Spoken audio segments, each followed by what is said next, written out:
നമസ്കാരം, കർമ്മ ന്യൂസിലേക്ക് സ്വാഗതം. അമേരിക്കയുടെ അന്ത്യശാസനത്തെ തള്ളിക്കളഞ്ഞ ഇസ്രായേൽ ഒറ്റയ്ക്ക് പോരാടുമെന്നും ആരൊക്കെ എതിർത്താലും റഫയിലേക്കുള്ള സൈനിക നീക്കം തുടരുമെന്നുമുള്ള നിലപാട് തന്നെയാണ് ഇസ്രായേൽ പ്രധാനമന്ത്രി ബെഞ്ചമിൻ നെതന്യാഹു സ്വീകരിച്ചത്. കഴിഞ്ഞ ദിവസത്തെ അമേരിക്കൻ പ്രസിഡന്റ് ജോ ബൈഡന്റെ അന്ത്യശാസനത്തെ പൂർണ്ണമായും തള്ളിക്കളയുകയാണ് ഇസ്രായേൽ. റഫയിലേക്ക് കടുത്ത വ്യോമാക്രമണം ആരംഭിച്ചിരിക്കുന്നു ഇസ്രായേൽ.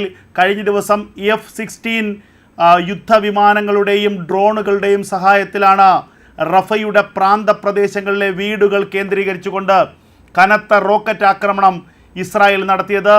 റോക്കറ്റ് ആക്രമണത്തെ തുടർന്ന് അഭയാർത്ഥികൾ പലായനം ചെയ്യുന്നു എന്നുള്ള വിവരങ്ങളാണ് ഇപ്പോൾ റഫയിൽ നിന്നും പുറത്തു വരുന്നത്. അന്താരാഷ്ട്ര മാധ്യമങ്ങൾ നൽകുന്ന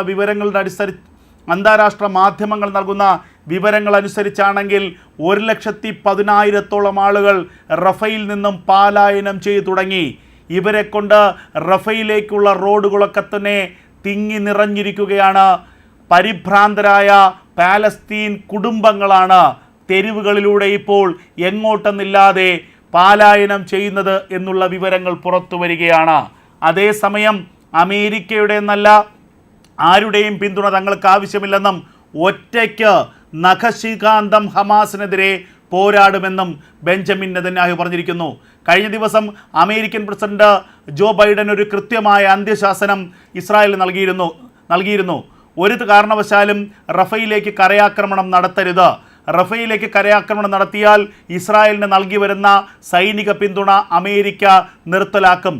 അതുമാത്രവുമല്ല, റഫയിൽ മനുഷ്യ ധ്വംസനത്തിനായി അല്ലെങ്കിൽ മനുഷ്യാവകാശ ലംഘനത്തിനായി ഉപയോഗിക്കാൻ ഒരു ആയുധവും അമേരിക്ക ഇസ്രായേലിന് നൽകില്ലെന്നും കഴിഞ്ഞ ദിവസം അമേരിക്കൻ പ്രസിഡന്റ് വ്യക്തമാക്കിയിരുന്നു.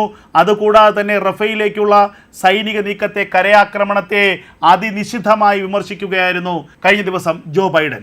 അതിന് മറുപടിയാണ് ഇന്ന് ബെഞ്ചമിൻ നെതന്യാഹു നൽകിയിരിക്കുന്നത്.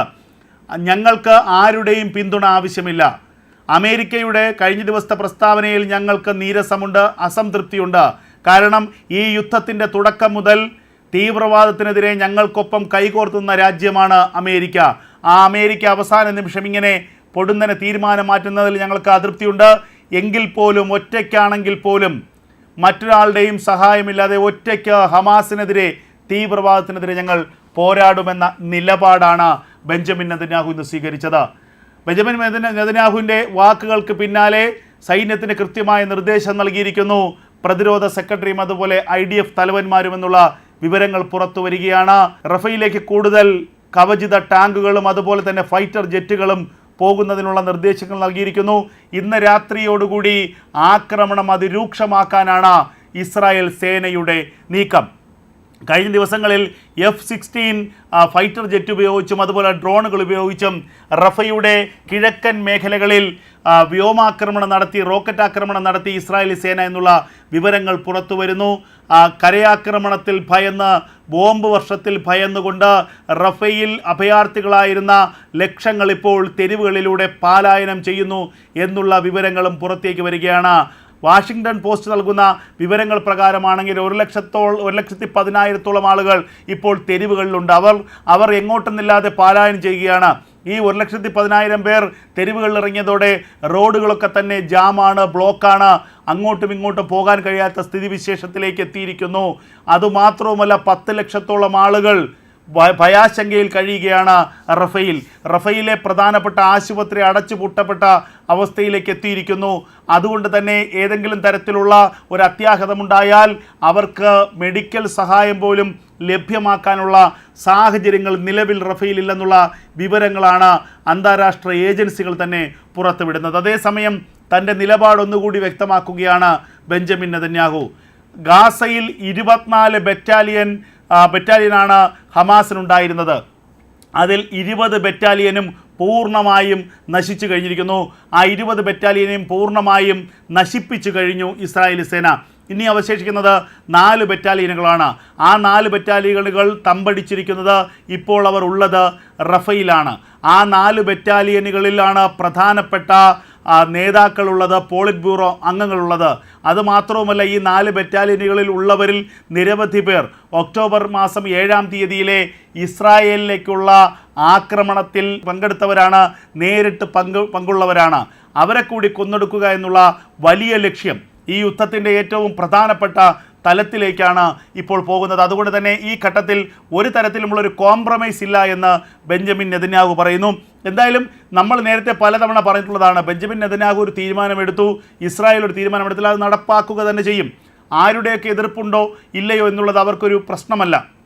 കാരണം ഇതവരുടെ ജീവൻ മരണ പോരാട്ടമാണ്. ഇനി ഒരിക്കൽ കൂടി അവരുടെ അതിർത്തിയിൽ നിന്ന് ഹമാസിൻ്റെ ഭീഷണി ഇസ്രായേലിലേക്ക് ഉണ്ടാകരുത്.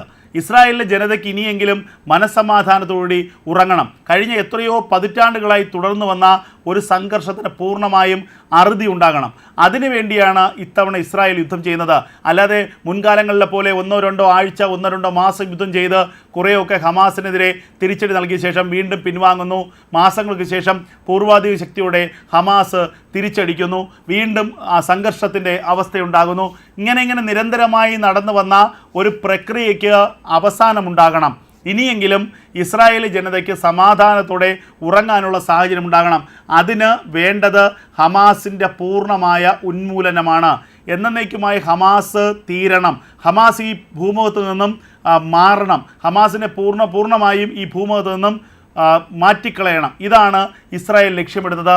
ആ ലക്ഷ്യത്തിലേക്കുള്ള വലിയ പ്രയാണത്തിലാണ് ഇസ്രായേൽ. അതുകൊണ്ട് തന്നെയാണ് നിലപാടുകളിൽ ഇസ്രായേൽ ഉറച്ചു നിൽക്കുന്നത്. അമേരിക്ക പോലുള്ള ഏറ്റവും പ്രധാനപ്പെട്ട ഒരു സൈനിക സഖ്യകക്ഷി ആ രാജ്യം പോലും നിശിതമായി വിമർശിച്ചിട്ടും അന്ത്യശാസ്ത്രം നൽകിയിട്ടും താക്കീത് നൽകിയിട്ടും അതിനെയൊന്നും ഗൗരവത്തിലെടുക്കാതെ മുഖവിലേക്കെടുക്കാതെ വളരെ കൃത്യമായി യുദ്ധമെന്ന തങ്ങളുടെ ഏറ്റവും പ്രധാനപ്പെട്ട ഒരു ടൂളുമായി, ഒരു ആയുധവുമായി അവർ മുന്നോട്ട് പോകുന്നതിന് കാരണം ഇനി ഒരിക്കൽ കൂടി കീഴടങ്ങിയാൽ ഈ ഹമാസ് വീണ്ടും വിജയിക്കും. അതുകൊണ്ട് ഹമാസിൻ്റെ പൂർണ്ണമായ ഉന്മൂലനം. റഫ അതിർത്തിയിലേക്ക് കടന്നു കയറുമ്പോഴും റഫയിലെ ജനങ്ങളോട് ആ റഫയിലെ അഭയാർത്ഥി ക്യാമ്പുകളിൽ നിന്ന് മാറിപ്പോകാനും ഖാൻ യൂനിസ് അടക്കമുള്ള പ്രദേശങ്ങളിൽ താൽക്കാലികമായി തയ്യാറാക്കിയിട്ടുള്ള ടെൻറ്റുകളിലേക്ക് പോകാനും ഇസ്രായേൽ സേന പറഞ്ഞിരുന്നു. അങ്ങനെ പോകാത്തവരെ ഹമാസ് ഭീകരവാദികളായി തന്നെ തങ്ങൾ കണക്കാക്കുമെന്നുള്ള അന്ത്യശാസനവും അവർക്ക് നൽകിയിരുന്നു, മുന്നറിയിപ്പ് നൽകിയിരുന്നു. ഇപ്പോൾ ഇതാ ആ കരയാക്രമണം ഇസ്രായേൽ സേന ആരംഭിച്ചിരിക്കുന്നു. ബോംബ് വർഷം തുടങ്ങിയതോടുകൂടി ജീവനിൽ ഭയന്ന് പാലസ്തീനികൾ അഭയാർത്ഥി ക്യാമ്പുകളിൽ നിന്ന് പുറത്തേക്ക് പലായനം ചെയ്യുന്നുള്ളെന്നുള്ള വിവരങ്ങൾ പുറത്തു വരികയാണ്. അതേസമയം ഈ ആക്രമണം ഇസ്രായേൽ ആരംഭിച്ചതോടുകൂടി ഇനി വെടിനിർത്തൽ ചർച്ചകൾക്ക് പ്രസക്തിയില്ല എന്ന നിലപാടുമായി ഹമാസിൻ്റെ രംഗത്ത് വന്നു. യഹിയ സിൻവാറാണ് ഇക്കാര്യത്തിൽ നിലപാടെടുത്തത്. കെയ്റോയിൽ കഴിഞ്ഞ 3-4 ആഴ്ചക്കാലമായി വെടിനിർത്തൽ ചർച്ചകൾ സജീവമായി നടന്നു വരികയായിരുന്നു. ആ വെടിനിർത്തൽ ചർച്ചകളാണ് ഇപ്പോൾ പാതി വഴിയിൽ അവസാനിച്ചിട്ടുള്ളത്. എന്തായാലും വെടിനിർത്തൽ ചർച്ചകളുമായി മുന്നോട്ട് പോകുമെന്ന് ഖത്തർ വ്യക്തമാക്കിയിട്ടുണ്ട്.